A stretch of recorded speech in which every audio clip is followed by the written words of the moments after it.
नमस्कार।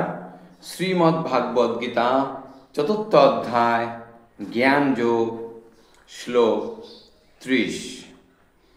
सर्वेतः पुत्ते यज्ञ विदो यक्ष कपित कल्लषा यज्ञ सृष्टा मृतभुजो जानति ब्रह्म सनातन। অনুবাদ, যজ্ঞ তত্ত্ববিদ এই সমস্ত অনুষ্ঠাতারা সকলেই যজ্ঞের প্রভাবে পাপ থেকে মুক্ত হয়ে যজ্ঞাবশিষ্ট অমৃত আস্বাদন করেন এবং পরম সনাতন প্রকৃতিতে গমন করেন। তাৎপর্য: যজ্ঞাদি সম্পর্কিত পূর্বোক্ত বর্ণনা থেকে জানতে পারা যায় যে দ্রব্যময় যজ্ঞ, তপময় যজ্ঞ, যোগ যজ্ঞ, শ্রদ্ধায় যজ্ঞ আদি অনুষ্ঠানের সাধারণ উদ্দেশ্য হচ্ছে ইন্দ্রিয় সংযম করা। ইন্দ্রিয় সুখভোগই হচ্ছে ভবরোগের মূল কারণ। তাই ইন্দ্রিয় সুখভোগ পরিত্যাগ না করা পর্যন্ত সচ্চিদানন্দময় জীবনের স্তরে উন্নীত হওয়া সম্ভব নয়। এই স্তর শাশ্বত ব্রহ্ম পরিবেশে স্থিত। পূর্বোক্ত সবকটি যজ্ঞই জড় অস্তিত্বের পাপপূর্ণ জীবন থেকে মানুষকে মুক্ত করতে সাহায্য করে। এই আত্মোন্নতির দ্বারা কেবল যে এই জীবনে সুখ ও বৈভবের প্রাপ্তি হয় তাই নয়, তার ফলে এই জীবনের শেষে ভগবত ধামে প্রবেশপূর্বক নির্বিশেষ ব্রহ্ম সাযুজ্য লাভ হয় অথবা ভগবান শ্রীকৃষ্ণের সান্নিধ্য লাভ করা যায়। শ্লোক 31। নায়ং লোকহস্তযজ্ঞস্য কুতোহন্য কুরুষোত্তম।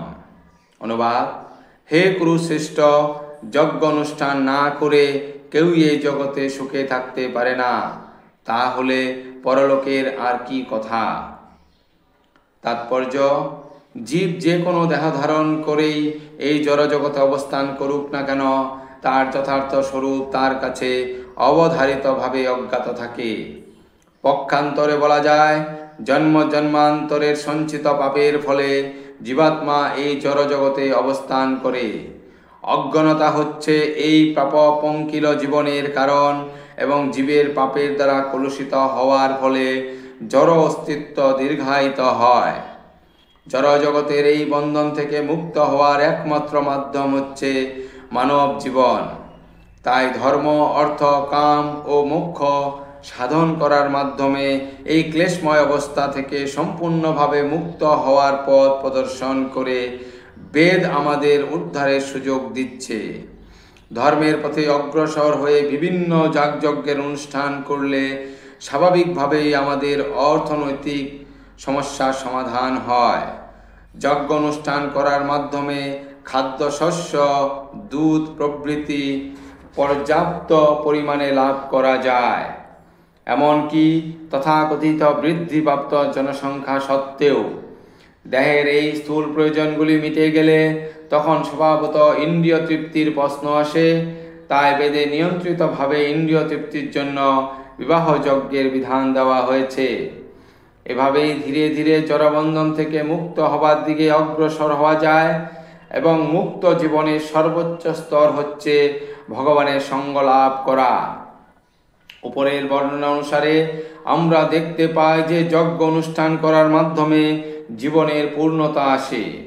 কিন্তু বৈদিক শাস্ত্র অনুসারে যদি কেউ এই সমস্ত যজ্ঞের অনুষ্ঠান না করে, তাহলে সে এই দেহে কি করে সুখী জীবনের আশা করতে পারে? আর অন্য গ্রহে গিয়ে পরবর্তী জীবনের কি কথা? বিভিন্ন রকমের স্বর্গলোক সুখভোগ করার পর্যাপ্ত সুযোগ সুবিধা রয়েছে। সুতরাং বিভিন্ন রকমের যজ্ঞ অনুষ্ঠান করার ফলে সব দিক দিয়ে অসীম সুখ ভোগ করা যায়।